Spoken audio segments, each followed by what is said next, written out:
देखिए तो हम लोग आज का पहला प्रश्न जो है उसको पूरे फुल सॉल्यूशन के साथ देखेंगे। देखिए तो दे रहा कर रहा है निम्नलिखित में से कोई एक कथन सत्य है उसे पहचान कर लिखिए। ठीक है, जिसमें से कोई एक सही है आपको लिखना है। तो देखिए पहला दिया है डॉक्टर राम कुमार वर्मा ख्यात प्राप्त कवि हैं। तो ये देखिए कवि तो है लेकिन ख्यात प्राप्त कवि नहीं है, इसलिए ऑप्शन क्या है, गलत है। ठीक है, दूसरा दे रहा है अमृतलाल नागर भारतेंद्र युग के साहित्यकार हैं, तो ये भी गलत है। ठीक है, अगला देखिए क्या कर रहा है कि तीसरा ऑप्शन अपनी अखबार पांडे बेचन शर्मा उग्र की आत्मकथा है। तो ये बताइए आप लोग सही है कि गलत है, तो आप लोग क्या कहेंगे, सही है, यही ऑप्शन आपका सही है। दूसरा देखिए क्या कर रहा है, चौथा ऑप्शन जो है कि ममता जयशंकर प्रसाद का प्रसिद्ध नाटक है। तो आप लोग पता होगा कि ममता जो है वो कहानी है, नाटक नहीं है, ये क्या है, कहानी है, विधा इसका क्या है, कहानी का। तो आप लोग इस तरह से ध्यान रखेंगे। ठीक है, तो ये आपके पहले प्रश्न का उत्तर हो गया, कौन सा हो गया, अपनी अखबार पांडे बेचन शर्मा उग्र की आत्मकथा है। ठीक है, चलिए इसके बाद से अगला प्रश्न हमारा क्या दिया, दूसरा कर रहा है ख प्रतिध्वनि की लेखक कौन है। ठीक है, तो आपको प्रतिध्वनि का लेखक बताना है कौन है। ठीक है, इसमें देखिए तो प्रतिध्वनि के पहला ऑप्शन दिया हुआ है आचार्य हजारी प्रसाद द्विवेदी, दूसरा ऑप्शन दिया है जयशंकर प्रसाद, और तीसरा दिया है महादेवी वर्मा, और चौथा दिया है आचार्य रामचंद्र शुक्ल। तो इसके सही आंसर कौन सा होगा, तो जयशंकर प्रसाद आपका सही उत्तर होगा, क्योंकि यही इसको लिखे हैं कौन सा, प्रतिध्वनि। और ये पूछेगा आपसे कौन सी विधा है, तो ये भी क्या है, कहानी है। ठीक है, आप लोग याद रखिए कहानी विधा है। ठीक है, चलिए इसके बाद देखते हैं हम लोग नेक्स्ट क्या कर रहा है। देखिए गौ जो है आपका गौ प्रश्न, उसमें क्या कर रहा है, 11 वर्ष का समय रचना की विधा है। ठीक है, तो 11 वर्ष का जो समय है आपका वह किस विधा पे आधारित है, तो आप लोग को बताना है। ठीक है, तो ये पहला ऑप्शन दिया हुआ है रेखा चित्र, दूसरा दिया कहानी, और तीसरा दिया हुआ है उपन्यास, और चौथा निबंध दिया हुआ है। तो आपका सही उत्तर क्या होगा, तो ये होगा कहानी। और 11 वर्ष का समय किसके द्वारा लिखा गया है, तो ये भी जान लीजिए। तो इसका क्या होगा, आचार्य रामचंद्र शुक्ल, आचार्य रामचंद्र शुक्ल जी ने इसको लिखा हुआ है, कहानी है यह।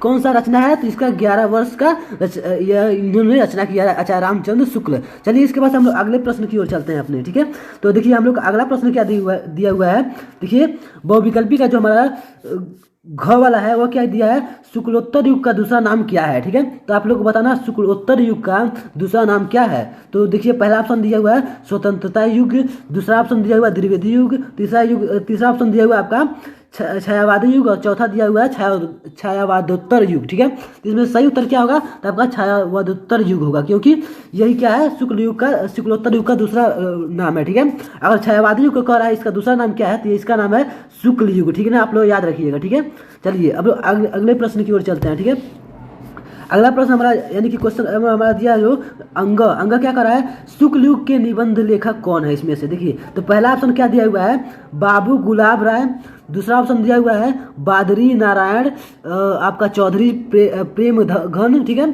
दूसरा दिया हुआ है किशोरी लाल गोस्वामी, और चौथा दिया हुआ है राधा कृष्ण दास। तो इसमें से आपका सही आंसर क्या होगा, तो आपका होगा बाबू गुलाब राय, आपका सही आंसर होगा, यह निबंध लेखक हैं। ठीक है, तो ये किस युग के, तो शुक्ल युग के हैं। ठीक है, तो इस तरह से आपका अगर आपको रचना भी जानना है तो कौन सी रचना इनकी है, गुलाब राय की, तो आपको याद होगा बहुत ही अच्छी रचना है मेरी असफलताएं। कौन, मेरी असफलताएं। ठीक है, तो इस तरह से आप लोग याद रखेंगे, तो इनकी रचना है गुलाब राय की। ठीक है, अब चलिए हम लोग अगले प्रश्न की ओर चलते हैं हम अपने। तो यहाँ पे देखिए जो हम लोग का दूसरा पेज है, उस पे देखिए दूसरे पेज पे हम लोग का यह स्टार्ट किया हुआ है, पद से लग रहा है स्टार्ट किया। ठीक है, तो वो गद्य का था कुछ, और इसमें पद का दोनों मिक्स करके दिया होता है, गद्य साहित्य और पद साहित्य का। ठीक है, तो दूसरे क्वेश्चन में देखिए क्या दिया हुआ है, दूसरे का पहला जो को है उसमें देखिए पूछ रहा है रीतिकाल के प्रकृति चित्रण के लिए प्रसिद्ध कवि का नाम बताना है आपको। तो एक नंबर में आपको इसको लिख के बताना है, तो कौन है, तो आपको पता होना चाहिए कि इसको कवि ग्वाल को कहा जाता है। कौन, ग्वाल, कवि ग्वाल है, एक कवि ग्वाल है। ठीक है, उनको आप लोग याद रखेंगे, कवि ग्वाल ने रीतिकाल में प्रकृति चित्रण किया हुआ है। ठीक है, तो इनको आप लोग याद रखेंगे। ठीक है, दूसरा देखिए क्या दिया हुआ है, दूसरा आपका दिया हुआ है कि ख दिया रामचंद्रिका की रचनाकार का नाम लिखना है आपको, रामचंद्रिका के रचनाकार का नाम लिखना है। तो कौन है, तो आपको पता होगा कि रामचंद्रिका के लेखक कौन है, तो कौन है, केशव दास। कौन है, केशव दास। ठीक है, तो आप लोग इसको याद रखेंगे, कौन, केशव दास। आप लोग इसको ऐसे केशव दास लिख देंगे। ठीक है, चलिए हम लोग अगला क्वेश्चन देखते हैं इसका। तो इसके बाद से कौन सा दिया हुआ है, देखिए दिए क्वेश्चन में घ दिया है ग तृतीय तार सप्ताह का प्रकाशन वर्ष कब मतलब वर्ष लिखना है आपको। तो कब हुआ था, तो आप लोग को पता होगा 1959 में हुआ था। ठीक है, अगर आपसे पहला पूछ रहा है कि कब हुआ था तो 1943 में हुआ था। और आपसे अगर दूसरा पूछ देगा तो दूसरा कब हुआ था इसके बाद से, तो आपका 1951 में हुआ था। आप लोग ऐसे ही याद रखेंगे कि कब कब हुआ था। तो 1943 में पहला हुआ था, दूसरा हुआ था 1951 में, तीसरा कब हुआ था 1959 में। तो इस प्रकार से आप लोग याद रखेंगे। ठीक है, तो चलिए हम लोग अगले प्रश्न की ओर चलते हैं। तो हम लोग का अगला क्या दिया हुआ है, तो अगला दिया हुआ है नई कविता का प्रकाशन कब हुआ था। ठीक है, नई कविता का प्रकाशन आपको बताना है कब हुआ था। तो कब हुआ था, तो 1948 में हुआ था। आप लोग याद रखेंगे 1948। ठीक है, कब हुआ था 1948 में नई कविता का प्रकाशन हुआ था। ठीक है, इसके बाद से आज तक ये चली आ रही है। ठीक है, इसके बाद देखिए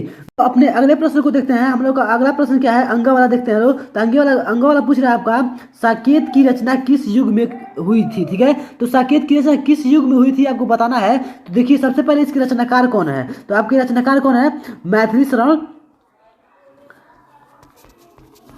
शरण कौन है, गुप्त है। ठीक है, तो मैथिली शरण गुप्त ने इसका रचना किया है। इनका यह महाकाव्य है। ठीक है, इससे आपके 3 प्रश्न बन गए। महाकाव्य है। अब ये पूछ रहा है किस युग में हुआ था, तो आपको मैथिली शरण गुप्त पता होगा किस युग के लेखक हैं। ठीक है, तो किस युग के हैं, तो आपका द्विवेदी युग के हैं। किस युग के, द्विवेदी। ठीक है, द्विवेदी युग के लेखक है। ठीक है, इस प्रकार से आप लोग इससे आप लोग 3-4 प्रश्न देख लिए। ठीक है, ये जितने भी अभी तक हम लोगों ने क्वेश्चन को अटेम्प्ट किया है ये सारे क्वेश्चन 1-1 नंबर के थे। ठीक है, ये 5 क्वेश्चन ये और 5 क्वेश्चन आप लोगों ने ऑब्जेक्टिव टाइप के किया। ठीक है, तो 5-5 आपने 10 नंबर के अटेम्प्ट कर लिए। चलिए हम लोग इसके आगे देखते हैं, ये जो हमारा गद्यांश वगैरह है इसको हम लोग अटेम्प्ट करते हैं। ठीक है, तो चलिए तो हम लोग का यहाँ से देखिए गद्यांश आपका दिया हुआ है 2 आपका गद्यांश है। ठीक है, और 2 में से 1 करना है। ठीक है, तो यहाँ पे देखिए 2 में से आपको 1 का सॉल्यूशन देना है। कह रहा है कि निम्नलिखित गद्यांशों में से किसी एक गद्यांश से संबंधित प्रश्नों का उत्तर लिखिए। ठीक है, तो 2 है, क है और ख है, इसमें से आपको एक ही का देना है जिसका आपको सटीक जवाब पता हो। ठीक है, तो इसका हम लोग पूरा सॉल्यूशन नहीं करेंगे क्योंकि बहुत ज़्यादा समय लग जाएगा। इसको मैं आपका पूरा हेडिंग बता दे रहा हूँ, आप लोग इसका व्याख्या कर लेंगे। आपको स्कूल में लिखवाया गया होगा, आपके विद्यालय में लिखवाया गया होगा। ठीक है, तो देखिए पहला दिया हुआ है कि इसमें आपके 3 प्रश्न हैं। 3 प्रश्न में का आपका दोनों में 3-3 प्रश्न है, आपके 2-2 नंबर मार्क्स के हैं। ठीक है, तो पहला देखिए दिया है मनुष्य का जीवन थोड़ा है, इसमें क्या करना है, उसमें क्या करना है आपको, खोने के लिए समय नहीं है। ठीक है, तो ये वाला जो आपका गद्यांश है ये किसके द्वारा लिखा गया है और ये किस चैप्टर से आपको पता होना चाहिए। जैसे कि पहले प्रश्न में पूछा गया है कि पाठ के लेखक और पाठ का नाम लिखना है। ठीक है, 2 नंबर का, तो इसको मैं 2 नंबर का बता दे रहा हूँ। देखिए ये किस पाठ का है, तो आपका मित्रता पाठ का। ठीक है, मित्रता पाठ का है। ठीक है, इसके रचनाकार कौन है, तो आचार्य रामचंद्र शुक्ल। ठीक है, तो आचार्य रामचंद्र शुक्ल जी हैं। ठीक है, तो इस तरह से आप लोग इसको लिख देंगे कि इस पाठ का नाम क्या है, मित्रता है और इसके जो लेखक है वो आचार्य रामचंद्र शुक्ल जी हैं। ठीक है, तो ये आपका 2 नंबर का प्रश्न बन गया। अब मित्रता चैप्टर में जाइएगा, इस गद्यांश को ढूंढ लीजिएगा और इसका आपको इससे ये जो प्रश्न बन रहा है ये आपको लिखवाया गया होगा, तो आप लोग बता दीजिएगा। ठीक है, इसलिए हमारे पास समय कम है इसलिए मैं जल्दी बता दे रहा हूँ। ठीक है, यहाँ पे देखिए ख वाला जो है आपका, इसको देख लेते हैं। तो इसको देखिए ख वाला दिया हुआ है काशी के उत्तर में चक्र क्या क्या धर्मचक्र बिहार। ठीक है, मौर्य और गुप्त सम्राट की ये जो है, तो ये जो आपका गद्यांश है ये किससे लिया गया है, तो इसमें देखिए इसका भी पहला प्रश्न पूछा गया, गद्यांश का संदर्भ लिखना है। संदर्भ में हम लोग क्या लिखते हैं, पाठ का नाम, पाठ के शीर्षक जो है वो जो लेखक है उनका नाम लिखना है। ठीक है, तो इसमें देखिए तो आपका जो दिया हुआ है, तो ये वाला जो है आपका ममता जो आपका चैप्टर है, आपका लगभग दूसरा चैप्टर है, इससे लिया गया है। इसके रचनाकार कौन है, तो आपको पता होगा जयशंकर प्रसाद है। कौन है, जयशंकर प्रसाद। ठीक है, तो प्रसाद जी हैं, तो आप लोग इसको ध्यान रखेंगे। ठीक है, तो इससे आपका पहला 2 नंबर का प्रश्न बन गया। अब इसमें जो ये वाला प्रश्न दिया हुआ है और ये जो रेखांकित अंशों का जो ये है इसको आपको व्याख्या करना है, तो आप लोग कर लेंगे। इसका स्क्रीनशॉट आप लोग ले लीजिए और आप लोग इसको सभी दोनों गद्यांश का आप लोग व्याख्या करके देख लीजिएगा। जो आपको सटीक रहेगा वही आप लोग लिखना होगा, आपको लिखना रहता है। ठीक है, अब देखिए हम लोग पद्य में आते हैं। पद्यांश जो आपका दिया हुआ है इसको हम लोग देख लेते हैं। ठीक है, यहाँ पे चौथा वाला जो दिया हुआ है वो कह रहा है निम्नलिखित पद्यांश की संदर्भ सहित व्याख्या करना। ठीक है, संदर्भ करना है और व्याख्या भी करना है, ठीक है। तथा काव्य सौंदर्य लिखना है। देखिए तो आप संदर्भ लिखेंगे इसमें जब संदर्भ आप लिखेंगे, जो इसमें लिख रहे थे 2 नंबर मिला था, यहाँ पे 1 ही नंबर मिलेगा। लेकिन आप जब व्याख्या करेंगे तो आपको 4 मार्क्स मिलेंगे, और आप काव्य सौंदर्य अगर लिख देंगे तो आपको कितना मिलेगा, 1 अंक मिलेगा, ठीक है। तो ये टोटल 6 अंक ये भी है, ठीक है। तो 2 है इसमें, 1 ही का करना है आपको इसमें भी, ठीक है। तो देखिए सबसे जो पहला वाला दिया हुआ है कि दिया है आपका संदेशो देवकी सो कहियो, ठीक है। तो ये वाला जो आपका है पदांश, इसमें देखिए इस पदांश में आपको क्या करना, किस पहले आपको पता होना चाहिए किस पार्ट से लिया गया है, ठीक है, पदांश, ठीक है। तो आपको पता होगा कि ये पद से लिया गया है। पद जो आपका है किसका रचना है, तो सूरदास का जो है, सूरदास का जो आपका पद है उससे लिया गया, ठीक है। तो ये आप लोग पहले आपका संदर्भ हो जाएगा 1 नंबर का, इसको आप लोग लिख लेंगे और पद में जाके आप लोग इसको ढूंढ लेंगे कि आपका लगभग, हम बता दे रहा हूँ कि यह आपका अंतिम हेडिंग है, लगभग 11वां पैराग्राफ, ठीक है। तो 11वां पैराग्राफ है, इसको आप लोग को व्याख्या करवाया गया होगा, तो उससे आप लोग देख के इसमें लिख लेंगे, ठीक है। चलिए हम लोग अगले प्रश्न की ओर चलते हैं। तो ये हम लोग का दूसरा यहाँ पे है, दूसरा तो हम लोग का कंप्लीट हुआ। अब लोग तीसरे पेज पे चलते हैं, ठीक है। तो तीसरे पेज में देखते हैं। अब देखिए यहाँ पे जो हमारा अगला आ गया है, यानी कि जो है निर्भय स्वागत करो मृत्यु का, ठीक है। तो ये वाला जो है ये किससे लिया गया है, इसको हम लोग मोस्ट हेडिंग जानते हैं कि यह कहाँ का है, और ये आप लोग यहाँ से व्याख्या कर लेंगे, आपको लिखवाया गया होगा आपके इस विद्यालय में, ठीक है। तो देखिए यह किसका है, तो यह आपका स्वदेश प्रेम, जो आपका एक चैप्टर है स्वदेश प्रेम, जो है आपका जो चैप्टर का नाम है, ठीक है। अब ये वाला देखिए जो आपका अथवा करके दिया हुआ है, यानी कि जो हम लोग पदांश का दूसरा दिया हुआ है कि दोनों में से एक करना था, तो हमको वो वाला कीजिए या ये वाला कर लीजिए, ठीक है। तो इसमें देखिए जो दिया है निर्भय स्वागत करो मृत्यु का, तो ये वाला जो आपका पदांश है यह किस चैप्टर से लिया गया है, जिसको पता कर लेते हैं और कौन इसके लेखक है। इसके बाद से आपका 1 नंबर का ये तैयार हो जाएगा। उसके बाद से आपको लिखवाया गया होगा विद्यालय में आपके, तो वहाँ से आप लोग देख लेंगे और इसको सारे व्याख्या कर लेंगे। अगर नहीं लिखवाया गया होगा तो आप लोग एक बार कमेंट कर दीजिएगा, हम इसके व्याख्या करके आपको भेज देंगे, ठीक है। वीडियो लॉन्ग हो जाएगा इसलिए मैं इसको जल्दी जल्दी बता दे रहा हूँ, और सारे सोल्यूशन मैं आपको दूंगा, ठीक है। तो देखिए ये जो है, ये जो निर्भय स्वागत करो मृत्यु का, ये आपके स्वदेश चैप्टर जो है आपका स्वदेश प्रेम जो आपका है उससे लिया गया, ठीक है। और इसके रचनाकार कौन है, तो आपको पता होगा राम नरेश त्रिपाठी जी हैं, ठीक है। कौन है, राम नरेश त्रिपाठी जी हैं, ठीक है। तो इस प्रकार से आप लोगों को पता चलिए यहाँ पे देखते हैं। तो हम लोग अगला जो प्रश्न 5 है, जो यहाँ पे प्रश्न 5 दिया हुआ है, निम्नलिखित में से किसी एक लेखक का जीवन परिचय आपको देना है, ठीक है। तो लेखक यह है डॉक्टर राजेंद्र प्रसाद और आचार्य रामचंद्र शुक्ल, जो कि आपका 2 नंबर और 1 नंबर यानी कि 3 नंबर का आपका जीवन परिचय से लिखना है, ठीक है। तो आपसे यहाँ पे क्या होगा कि आपको 2 नंबर में आपका जीवन परिचय देना है और 1 नंबर में आपको उनकी रचना लिख देना है, ठीक है। तो आपको दोनों में से एक लोग का लिखना है केवल, ठीक है। तो आपको 3 नंबर मिलेगा, ठीक है। देखिए यहाँ पे खुद दिया जो निम्नलिखित में से किसी एक कवि का जीवन परिचय व रचना लिखिए, ठीक है। तो जीवन परिचय या रचना हमको लिखना है। तो यहाँ पे पहला दिया हुआ है रस खान का और दूसरा दिया है सुमित्रानंदन पंत का, ठीक है। तो इस तरह से दोनों से एक किसी का लिख देंगे और जीवन परिचय, और उसके बाद से 1 नंबर में उनका 2-3 रचनाएं लिख सकते हैं, चाहे 1-2 लिख देंगे तभी काम चल जाएगा, ठीक है। 2 कम होना चाहिए रचना, ठीक है। इस प्रकार से आपके 3-3-6 नंबर मिल जाएंगे गद्य पद से, जो कि आपके रचना आप लोग मतलब जीवन परिचय देकर रचना लिखेंगे तब, ठीक है। अब देखिए इसको आप लोग के बुक में दिया है, लिख लेंगे। चलिए हम लोग अगले सॉल्यूशन की तरफ चलते हैं, ठीक है। तो हम लोग अगला प्रश्न है क्वेश्चन नंबर 6 जो है, प्रश्न 6 है उसको सॉल्व करते हैं। तो प्रश्न 6 दिया हुआ है निम्नलिखित का संदर्भ सहित व्याख्या संदर्भ सहित हिंदी में अनुवाद करना, ठीक है। तो हिंदी में अनुवाद करने के लिए यानी कि यह संस्कृत का है और आपको हिंदी में अनुवाद करना है। तो ये देखिए, तो ये वाला जो है यह आपके नागरिक बहुकालम या तो ये जो अगर दिया है या पहेलिका दिया हुआ है, इस पहेलिका में ये कहाँ का है, तो ये आपका प्रबुद्धो जो ग्रामीण हम लोग का एक चैप्टर है, प्रबुद्धो क्या है, प्रबुद्धो ग्रामीण,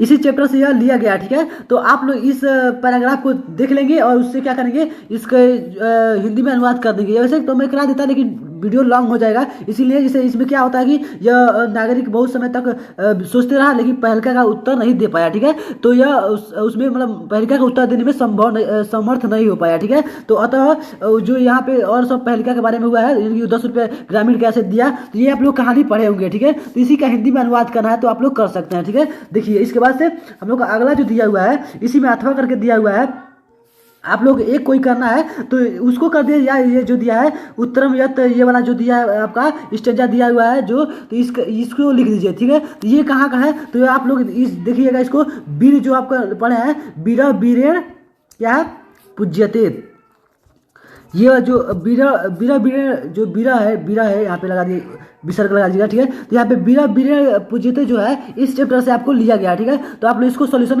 वहाँ से देखिए और इसका हिंदी में अनुवाद कर देंगे, या क्या है आपका एक उसमें पैराग्राफ दिया हुआ है, ठीक है। चलिए ठीक है, अब देखते हैं हम लोग अगले प्रश्न को। अगला प्रश्न क्या है हमारा, इसको हम लोग एक्सप्लेन करके पूरा देखेंगे, इसका उत्तर वगैरह देखेंगे। तो उत्तर देखिए यहाँ पे हमारा दिया हुआ है प्रश्न 7, इस श्लोक लिखना है आपका, ठीक है। तो दिया है अपनी पाठ्य पुस्तक से कंठस्थ हुआ एक श्लोक लिखिए जो इस प्रश्न में न आया हो, ठीक है। तो इस प्रश्न में जो श्लोक न आया हो, आपको याद हो तो वह लिख सकता है। जैसे कि आपके पाठ में दिया हुआ था सर्वे भवन्तु सुखिनः सर्वे सन्तु निरामया ये करे, ये वाला जो आपका है उसको लिख सकते हैं, या आपका बीरा बीरेण पूजते से आप लिख सकते हैं, ठीक है। तो इस तरह से आप लिख सकते हैं। अब देखिए यह आपका जो ख दिया हुआ है वो बहुत इंपॉर्टेंट है, इसको हम लोग अच्छी तरह से एक्सप्लेन करके इसका उत्तर लिख लेते हैं, ठीक है। तो ये आपका श्लोक 2 नंबर का है। इसके बाद से देखिए ये जो ख वाला है, निम्नलिखित प्रश्नों में से किन्हीं 2 प्रश्नों के उत्तर संस्कृत में लिखना है। तो मैं तीनों आपको बता दे रहा हूँ, आप 2 किसी का लिख दीजिएगा, ठीक है। तो जैसे देखिए आपका पहला दिया हुआ है वाराणसी कस्य भाषायाम केंद्रम अस्ति, ठीक है। तो पूछ रहा है कि वाराणसी किस भाषा का केंद्र स्थल था, ठीक है। तो आपको बताना है, ठीक है। तो आपको पता ही होगा किस भाषा का था, तो संस्कृत भाषा का था। आप लोग लिख देंगे क्या, संस्कृत भाषा, ठीक है। संस्कृत भाषा लिखेंगे आप लोग। यहाँ पे जो यहाँ पे दिया हुआ है कि कस से दिया है, इसको काट के आप संस्कृत लिख देंगे तो आपका यह उत्तर बन जाएगा, ठीक है। देखिए चलिए हम लोग अगला देखते हैं आप लोग। तो अगला क्या दिया हुआ है कि ब वाला कि न्यायाधीश चंद्रशेखर कथम अदंडयत, ठीक है। तो मतलब कह रहा है कि न्यायाधीश चंद्रशेखर को किस प्रकार दंड दिया या कैसे दंड दिया, ठीक है। तो इस प्रकार से आपको बताना है। तो आपको पता होगा जब पढ़े होंगे चंद्रशेखर चैप्टर को, तो उसमें क्या कहा गया है, तो उसमें जो न्यायाधीश था वह चंद्रशेखर को पंचदशम कसाधताम जो है उसको दिया था, यानी कि जो 15 कोड़े उनको दंड के रूप में दिया हुआ था। तो आप लोग उत्तर क्या लिखेंगे, तो आप लोग लिखेंगे न्यायाधीश चंद्रशेखर पंच लिखेंगे, कैसे पंच दस यानी कि 15 और कसा घातन, ठीक है। कसा घातन इसको मतलब होता है कोड़ा, ठीक है। तो इतना उसको दंड दिया गया था, तो आप लोग को पढ़ाया गया होगा, ठीक है। चलिए देखिए हम लोग अगले प्रश्न को देखते हैं। तो अगला प्रश्न हम लोग का क्या है, तो हम लोग दिया हुआ है अगला प्रश्न आपका है बीरा केन पूज्यते, ठीक है। तो वीर किसको पूजता है, ठीक है। तो आपको जब बताया गया होगा कि वीर किसको पूजता है, तो किसको पूजता है, तो आपको पहले जो पाठ का जो नाम है वही उत्तर इसका है, क्या है बीरा, क्या होगा बीरेण, क्या होगा बीरेण पूज्यते, ये आपका उत्तर हो जाएगा, ठीक है। तो हमने इस तीनों प्रश्न का उत्तर कर दिया आपको। कोई जो 2 आ रहा होगा परीक्षा में अगर आ गया ऐसे, तो आप लोग क्या लिखेंगे 2 ही लिखेंगे, ठीक है। तो इस प्रकार से चलिए हम लोग अगले प्रश्न को देखते हैं। तो अगला प्रश्न हमारा प्रश्न 8 है, उसको हम लोग सॉल्व करते हैं, ठीक है। तो प्रश्न 8 देखते हैं यहाँ पे, देखिए तो हम लोग का प्रश्न 8 यहीं से है, ठीक है। तो इसको भी देख लेते हैं। तो देखिए इसमें क्या है, प्रश्न 8 दिया हुआ है हास्य अथवा करुण रस की परिभाषा 100 उदाहरण सहित लिखना, ठीक है। तो इसी में संधि करेंगे तो आपका 100 उदाहरण आ जाएगा, ठीक है। तो देखिए 100 उदाहरण सहित आपको लिखना है। इसमें देखिए हास्य रस का आपको परिभाषा याद है तो लिखिए, या करुण रस का तो आपको पाठ में दिया हुआ है, मैं बता भी सकता हूँ लेकिन ज़्यादा समय लगेगा, ठीक है। तो देखिए एक उदाहरण आप लोग लिख देंगे, ठीक है। यहाँ पे उपमा अलंकार और यहाँ पे रूपक अलंकार में से कोई एक लिखना है। आपके सिलेबस में भी यही 2 अलंकार हैं और आपके रस में भी 2 ही है, ठीक है। उसके बाद देखिए गौड़ा जो दिया है सोरठा अथवा रोला छंद की परिभाषा उदाहरण सहित लिखना है, ठीक है। तो सोरठा लिख दीजिए या रोला लिख दीजिए। जो छंद है सोरठा रोला आपकी जो सिलेबस में 10th के है वही दोनों में से आपको कोई एक का परिभाषा लिख दीजिए और ये क्या लिखिए आपका उदाहरण लिख दीजिए। तो आपके 2 मार्क्स के आपके 6 मार्क्स आपकी इससे बन जाएंगे, ठीक है। ये तो आपको एकदम करेक्टली याद होगा, ठीक है। अब इसके बाद से हम लोग का 3 पेज खत्म हो गया, ठीक है, जैसे कि हम लोगों ने निर्देश में पढ़ा था। अब इसके बाद से चलिए हम चौथे पेज को खत्म करते हैं। सबसे इंपॉर्टेंट चौथा पेज है क्योंकि उसी में सारे आपके व्याकरण हैं, ठीक है। तो उस व्याकरण को हम सारे टोटली उसमें एक भी नहीं छोड़ना है, सारे को हम लोग एक्सप्लेन करेंगे, ठीक है। तो चलिए देखते हैं का जो आखिरी पेज है यहाँ पे आ चुका है। हम लोग इसको सॉल्यूशन करते हैं, ये सबसे इंपॉर्टेंट है और इसी को हम लोग सबसे इंपॉर्टेंट तरीके से देखेंगे क्योंकि इसमें सारे हमारे व्याकरण समाहित हैं, ठीक है। तो सारे व्याकरण से हम लोग इसी में प्रश्न पूछा गया है और इससे हम लोग का अच्छा मार्क्स जाता है, ठीक है। इसी से नंबर हमारे उठते हैं, ठीक है। तो देखिए, तो इसमें हमारा सबसे जो है वो सारी चीज़ों को हम लोग एक एक करके हम लोग देखेंगे। तो प्रश्न जो 9 है उसको हम लोग सॉल्व करते हैं। देखिए, तो प्रश्न 9वां का जो को है वो उसको देखते हैं। दे रहा है कि निम्नलिखित उपसर्गों में से किन्हीं 3 के मेल से एक एक शब्द बनाना है। ठीक है, तो जो इसमें से आपके 1 2 3 4 5 6 7 जो आपके दिए हुआ है क्या उपसर्ग दिया है, इसमें से आपके कोई मूल शब्द जोड़ के क्या करना है आपको 3 का ही बनाना है। ठीक है, 7 में से 3 का बनाना है। बहुत ही ज़्यादा आपको एफर्ट दिया है यहाँ पे। ठीक है, तो देखिए सबसे पहला क्या दिया हुआ है, तो सबसे पहला आपका अप दिया हुआ है। ठीक है, तो अप का बनाना है। ठीक है, तो अप में क्या जो उपसर्ग आपको सबसे पहले पता होना चाहिए कि उपसर्ग होता कहाँ है। तो उपसर्ग सबसे पहले लगता है। ठीक है, तो उपसर्ग उसके बाद से आपका मूल शब्द लगता है। ठीक है, तो ऐसे आपका संधि की तरह होता है। ठीक है, अब देखिए इसको हम लोग सॉल्यूशन कैसे करते हैं।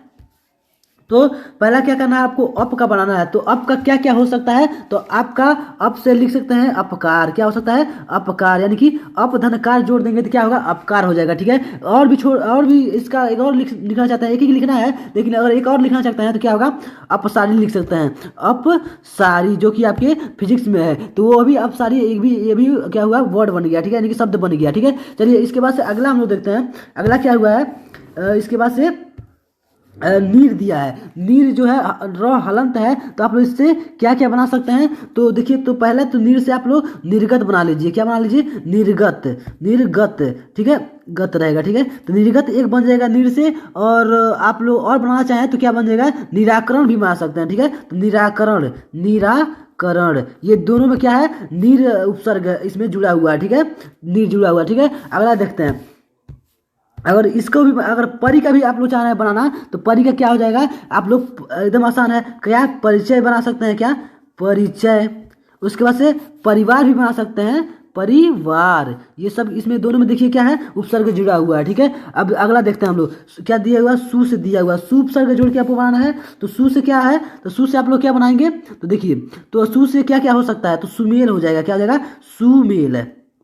सूज उपसर्ग जोड़ेंगे तो क्या होगा, सुमेल बन जाएगा। और भी आप लोग इसमें ढूंढ के आप लोग लिख सकते हैं। ठीक है, तो ज़्यादा हमको एक ही लिखना है तो एक ही देख लेते हैं हाल ही, तो जाए मतलब क्या होगा, जल्दी देखेंगे नहीं तो वीडियो ज़्यादा लॉन्ग हो जाएगा। ठीक है, देखते हैं अगला। देखिए, सुमेल तक हो गया।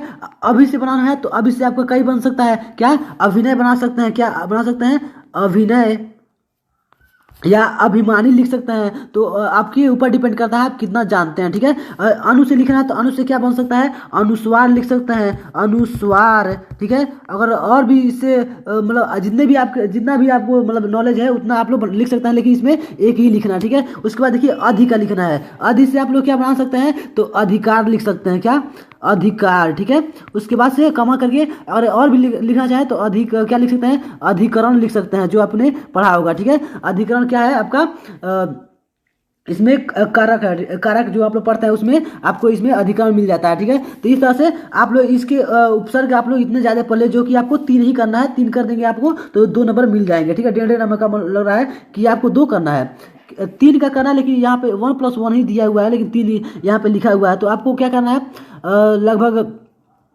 1.5 नंबर का होगा। आप एक ही नंबर दिया हुआ है, 3 नंबर का लगभग आना चाहिए, या आपको 2 ही करना होगा। ठीक है, तो यहाँ पे देखिए थोड़ा सा मिसप्रिंट दे दिया होगा, या आप गलत ही दिया होगा, तो उसके ऊपर डिपेंड कर रहा है किस प्रकार से मार्क्स का आपको इसमें डिवाइड किया जाएगा। ठीक है, तो 3 का है तो 3 हम लोगों ने कर दिया, मतलब पूरे कर दिए, 3 कर लेंगे आप लोग। ठीक है, देखिए अगला देखते हैं। अगला क्या करना है, ख जो दिया है, निम्नलिखित प्रत्यय में से किन्हीं 2 का प्रत्यय प्रयोग करके एक एक शब्द बनाना है। तो प्रत्यय क्या होता है, तो आपका पहले मूल शब्द पहले होता है। ठीक है, और उसके बाद से प्रत्यय जोड़ देते हैं। क्या होते हैं, प्रत्यय जोड़ देते हैं। तो इस प्रकार से तो इसको हम लोग को बनाना है। ठीक है, तो देखते हैं। तो जो इसमें प्रत्यय है इसको हम लोग बनाएंगे।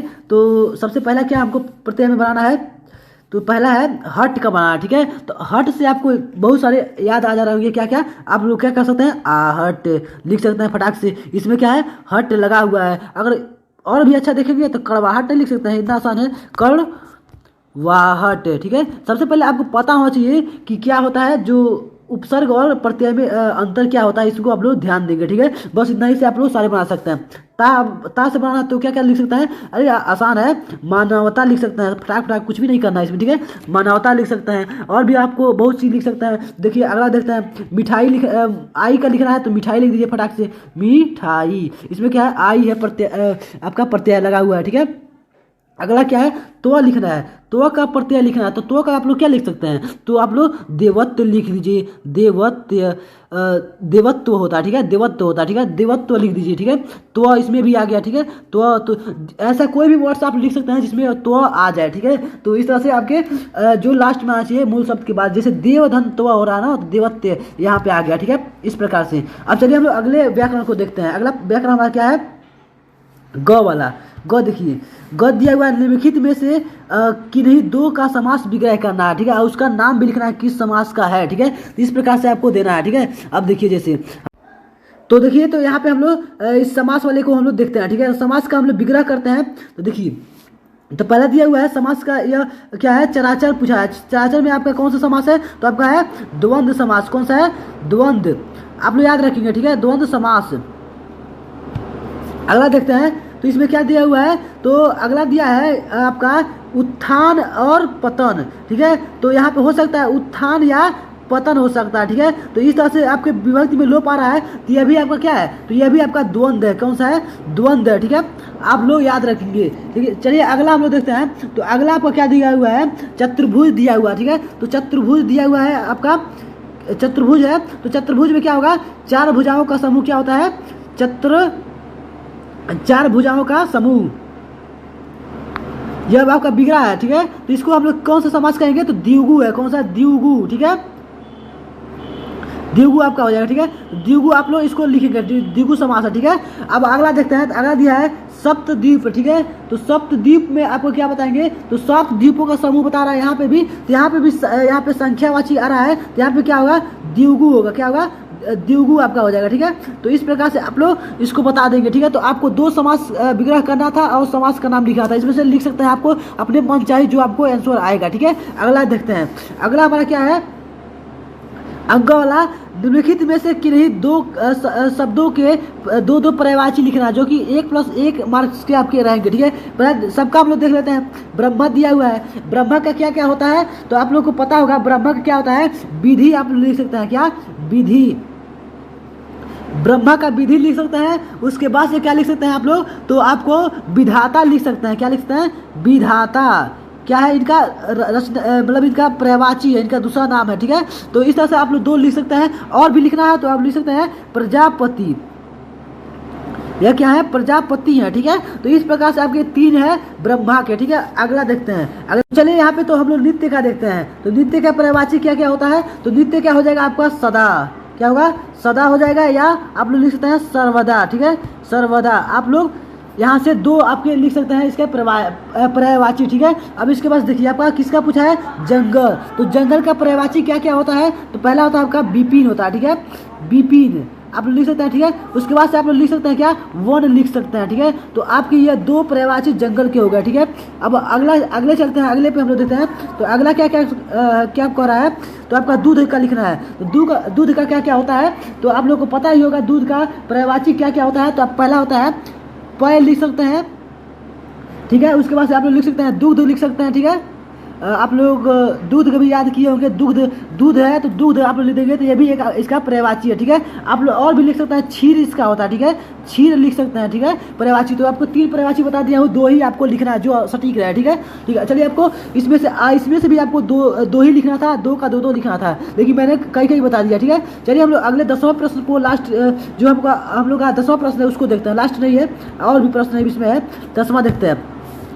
10वां कह रहा है, 10वां का क, निम्नलिखित में से किन्हीं दो शब्दों की संधि विच्छेद करना, ठीक है। तो आपको संधि विच्छेद करना है। पहला क्या दिया हुआ है, प्रत्यय एकम, ठीक है। तो प्रत्यय एकम का संधि विच्छेद आप लोग किस प्रकार से करेंगे, आप लोगों को पता होना चाहिए कि प्रत्यय एकम का संधि विच्छेद कैसे होता है, प्रतिधन एकम कर सकते हैं, क्या, प्रतिधन एकम, ऐसे प्रतिधन एकम करेंगे तो आपका प्रत्येकम जो बन के यहाँ पे आ जाएगा, ठीक है। कैसे कि यहाँ पे जो ई है और प्लस जब ए होगा तो क्या हो जाएगा, यह बन जाएगा, और जब ये है तो ये क्या होगा, ए का मात्रा लग जाएगा, क्या होगा, तो ये कौन सी संधि हो रही है, तो यण संधि हो रही है। यण संधि आप लोग याद रखिएगा, ठीक है। आपको पढ़ाया गया होगा कि यण संधि कैसे कैसे होता है, ठीक है। अगर नहीं पढ़ाया गया तो आप लोग बोल दीजिएगा, इस पर वीडियो हम लोग डाल सकते हैं, ठीक है, बना सकते हैं, ठीक है। अगला देखिए हम लोग अगला क्या है, अगला संधि किसका करना है हमको, तो आपके पास है इत एत, ठीक है। तो इत एत का क्या को किस प्रकार से संधि होगा, तो इसका हो जाएगा इति धन क्या होगा, इति धन क्या हो जाएगा आपका एति हो जाएगा, ठीक है, इति धन एत, ठीक है। तो आप लोग इस प्रकार से इत एते है, ठीक है, तो यहाँ पे एते आप लोग ए का मात्रा यहाँ पे भी लगा देंगे, ठीक है। यहाँ पे भी ई धन ए बराबर क्या हो जाएगा, ये हो जाएगा, ठीक है। और इसके बाद जो ये तो है वो हलंत हो जाता है जब समास संधि करेंगे इसको, ठीक है। तो ठीक है, इस प्रकार से हमारा ये भी हो गया है, ये भी यण संधि है, ठीक है।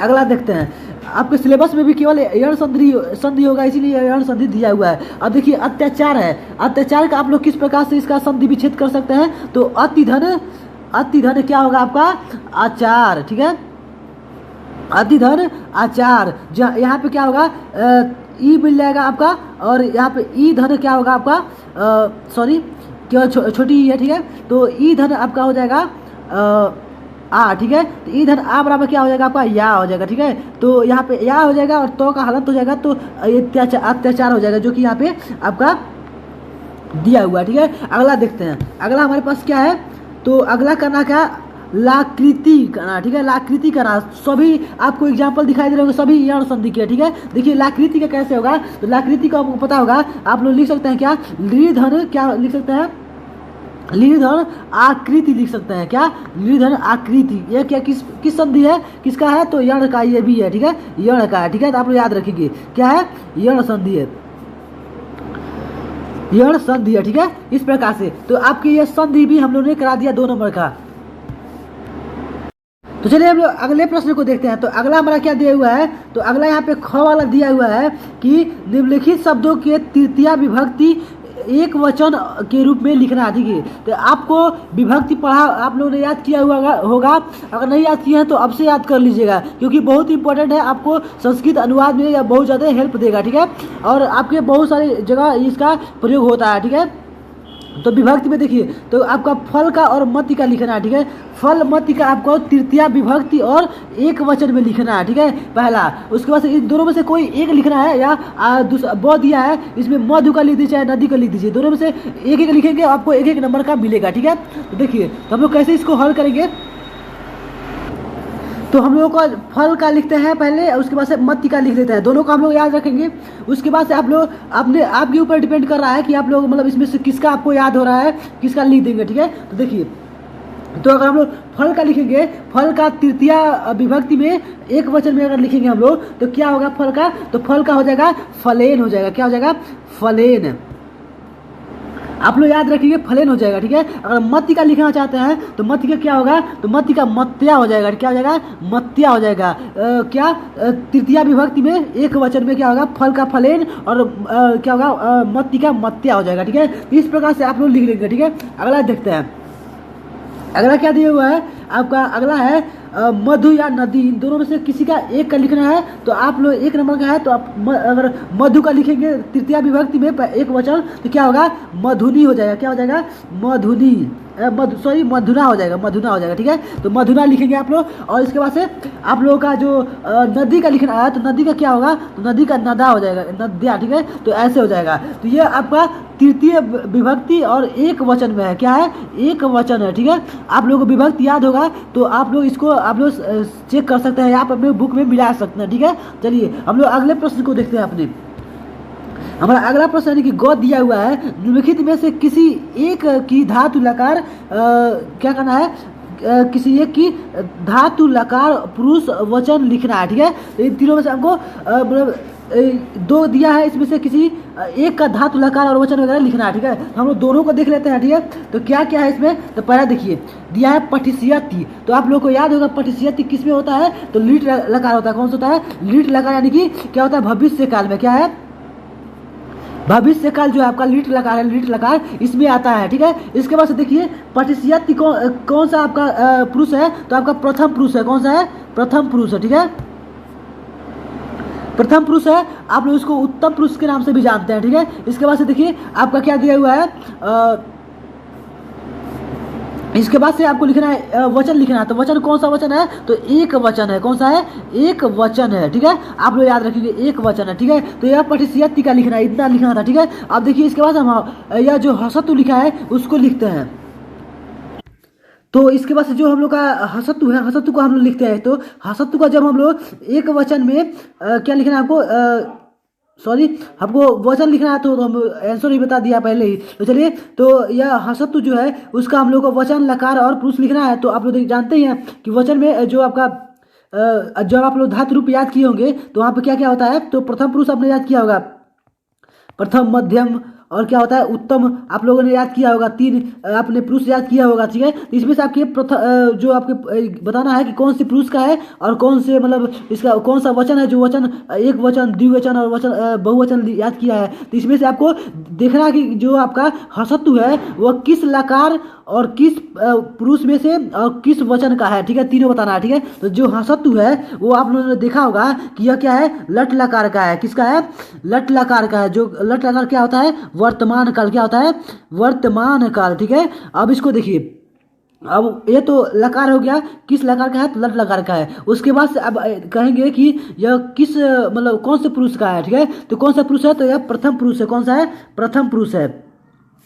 एक बार थोड़ा क्लियर करके लिखाते हैं, तो क्लियर करके लिखेंगे अगर देखिए, तो यह कौन सा है, प्रथम पुरुष है, प्रथम पुरुष है, ठीक है। उसके बाद से यह कौन सा वचन है, तो एक वचन है, ठीक है, एक वचन है, ठीक है। तो आप लोग बस याद रखेंगे इन दोनों में कॉमन क्या है, तो पुरुष और वचन दोनों कॉमन है। बस यह क्या है, यह लीट लकार का है, लीट लकार का, और यह क्या है आपका लट लकार का, ठीक है। यानी कि यह भविष्य काल का है और यह आपका वर्तमान काल का है। तो बस इतना ही आपका लट हो गया और लीट का दिया हुआ है। आपका लड का नहीं पूछा है। लड माने क्या होता है, आपका भविष्य मतलब आपका भूतकाल का होता है, ठीक है, भूतकाल का। आपका भविष्य है यह, आपका वर्तमान है यह, आपका भूतकाल क्या होता है, लड होता है, ठीक है। इस प्रकार देखिए, अगला देखते हैं हम लोग। अगला हमसे क्या पूछा गया है, तो घ नंबर। तो घ नंबर हमसे क्या पूछा है, तो घ नंबर कह रहा है कि निम्नलिखित में से किसी दो वाक्यों का संस्कृत में अनुवाद करना है। देखिए आपको आगे यहाँ पे संस्कृत में अनुवाद करने के लिए इस यहीं पे आपका विभक्ति जो याद किए होंगे आप लोग और धातु रूप, तो यहाँ पे आपका काम आएगा, ठीक है। बहुत ही इंपॉर्टेंट होता है। देखिए सबसे पहले दिया हुआ क्या आपको,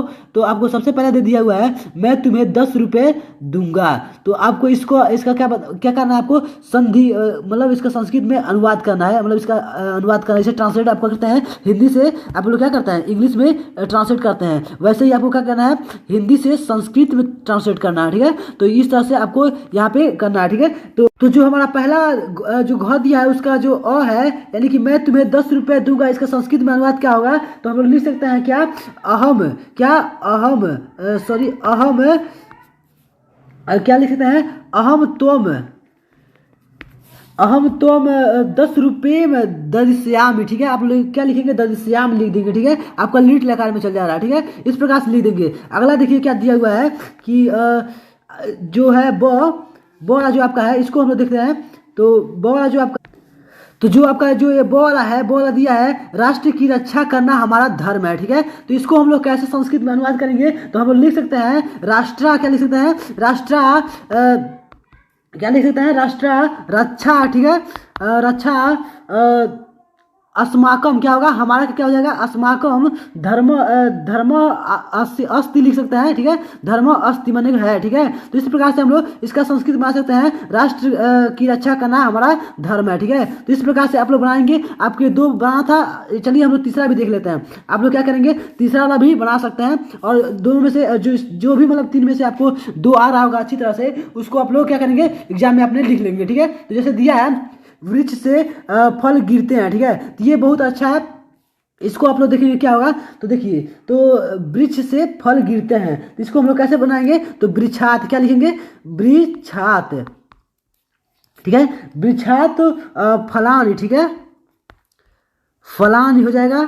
उसके बाद से क्या होगा, गिरना का, तो गिरता है ना, तो क्या होता है, पतंती, यानी कि गिरता है, ठीक है। तो यहाँ से हो जाएगा वृक्षात फलानी पतंती। तो ये क्या हो गया, यह 100 का अनुवाद हो गया। तो जो भी आप लोग मतलब इसमें से जो भी आपको आएगा तीनों में से, वो आप लोग लिख सकते हैं, ठीक है। देखिए यहाँ पे हम लोग का अगला क्या दिया हुआ है, अगला है हमारा प्रश्न नंबर 11। जो आपका 2 प्रश्न और बचा हुआ है, इसको जल्दी हम लोग निपटा देते हैं, ठीक है।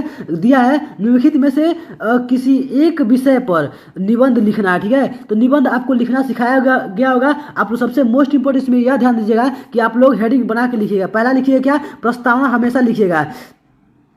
प्रस्तावना आप लोग सबसे पहले लिख लीजिएगा, ठीक है। पहला हेडिंग, उसमें आप लोग उसके बारे में सारे डिटेल्स शॉर्ट में लिख दीजिएगा, ठीक है। उसके बाद से आप लोग जो भी उसमें आप लोग इंपॉर्टेंस देख रहे हैं, इंट्रोडक्शन है या उसके बारे में मतलब उससे सुरक्षा क्या है, उससे प्रोटेक्शन क्या है, मतलब अगर जो भी आप लोग को मिलेगा वो सारी चीज़ को आप लोग पहले हेडिंग बना के लाइन वाइज लाइन लिख दीजिएगा, ठीक है। जैसे कि आप लोग को क्या क्या दिया लिखने के लिए, तो आपको दिया है राष्ट्रीय शिक्षा नीति 2020 के बारे में लिखना है, या आप लोग को याद है कि देश प्रेम के बारे में आपको कोई आइडिया है, यानी कि विचार आ रहा है आपको, तो लिख सकते हैं। या दिया है व्यायाम और स्वास्थ्य के विषय में आपको लिखना है, तो वो भी लिख सकते हैं, ठीक है। अगला दिया है मेरे विद्यालय, मेरा विद्यालय, सबसे आसान यही है, इससे आप लोग आराम से लिख सकते हैं। प्रस्तावना लिख दीजिएगा, सबसे प्रस्तावना में आप लोग हेडिंग डाल के उसमें आप लोग प्रस्तावना के बाद लिख दीजिएगा उसके बारे में कि यहाँ पे विद्यालय है, ये विद्यालय का कारण क्या क्या है, विद्यालय से क्या क्या लाभ है, ये सब लिख दीजिएगा, ठीक है। उसके बाद से हेडिंग बनाइएगा क्या, मेरा विद्यालय लिख दीजिएगा, या मेरे विद्यालय का महत्व क्या है, मेरे विद्यालय का मतलब क्या कितना मतलब पहुंच है, ये सब, मेरे विद्यालय में अध्यापक हैं मतलब के योग्यताएं क्या हैं, या आप लोग लिख सकते हैं मतलब मेरे विद्यालय का जो विस्तार है वो कैसा है। तो ये सारे चीज़ हम लोग हेडिंग बना के लिख सकते हैं। 4-5 हेडिंग लिखेंगे, आपको 6 में 6 मार्क्स मिलेंगे आराम से, ठीक है। तो चलिए, तो इसके बाद से देखिए हमारा सबसे लास्ट जो आपका दिया है 3 नंबर में जो प्रश्न आपके पूछे गए हैं, प्रश्न नंबर 12, स्वपठित खंड काव्य। जो आपको स्वपठित खंड काव्य आपको बताया गया होगा, पाठ के सबसे लास्ट में होता है, वो आपके सिलेबस से रिलेटेड नहीं होता है, लेकिन जो आपसे पूछे जाते हैं, ठीक है। तो दिया है स्वपठित खंड काव्य के किसी एक पात्र का चरित्र चित्रण कीजिए। तो इसमें आपको क्या क्या पढ़ाया गया होगा, आप लोग देखेंगे कभी आपके टीचर मेवाड़ मुकुट के बारे में, मेवाड़ जो मुकुट एक है शीर्षक, उसके बारे में आपको आपके बारे चर्चा बताएंगे। तो उसके अंतर्गत जैसे आपको उन्होंने पन्नाधाय बताया होगा, उसके उसमें बहुत सारे बहुत लोग हैं, तो उसमें जैसे सबसे मेन है कौन है, महाराणा प्रताप। महाराणा प्रताप जो है हल्दी घाटी के युद्ध में उन्होंने क्या किया था, मतलब हल्दी घाटी का युद्ध अकबर से उन्होंने किया था, जिसमें वो पराजित हो गया, ठीक है। तो इस प्रकार से उसमें है, तो उसमें से कह रहा कि जो आप लोग जितने भी उनके जिसमें उसमें जितने भी लोग हैं उसका नाम जानते हैं, उसमें किसी का भी क्या करें आप लोग जो उसमें पात्र है, यानी कि जो जिसकी भी योग्यताएं हैं उसकी किसी का भी एक क्या कर सकते हैं, चरित्र चित्रण कर सकते हैं। चरित्र चित्रण में मतलब वो मतलब कैसे कैसे उनकी चरित्र था, जैसे मतलब जैसे महाराणा प्रताप का अगर मान लीजिए आप लोग कर रहे हैं, तो उसमें क्या क्या लिखेंगे आप लोग कि उनका भावना क्या था, उसमें देश प्रेमी कैसे थे, वह उनके देश प्रेमी के बारे में थोड़ा सा चर्चा कर देंगे, वह कैसे मतलब अपने देश को स्वतंत्रता कराना चाहते थे। ऐसे 4-5 हेडिंग बना के उसके बारे में आप लोग डिटेल करके लिख सकते हैं। 3 नंबर का है तो 3 हेडिंग बनाएंगे तभी काफ़ी है इसके लिए, ठीक है। तो इस प्रकार से हम लोगों ने आज जो हिंदी का पेपर है इसको हम लोगों ने डिटेल में कंप्लीट कर लिया, ठीक है। और टोटल आप लोगों को